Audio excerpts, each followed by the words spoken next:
In this video, I will be showing you guys how to add someone else's story to your own Instagram story even if you are not mentioned in it. Let's get started.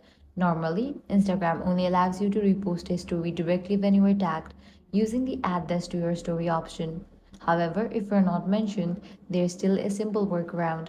First, open an Instagram app, navigate to the story that you want to share. Now what you have to do is take a screenshot.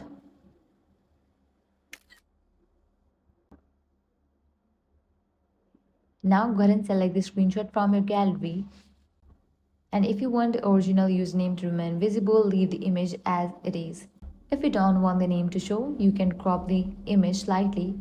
If you choose to mention the original creator, tap on the sticker icon and select mention option and tag their username manually. You can then resize or reposition the mention anywhere on the screen. Once you're happy with how it looks, post it to your story. That's it. You have successfully added someone else's story to your own without being mentioned. If this guide helped you out, do not forget to like, share, and subscribe. Thanks for watching.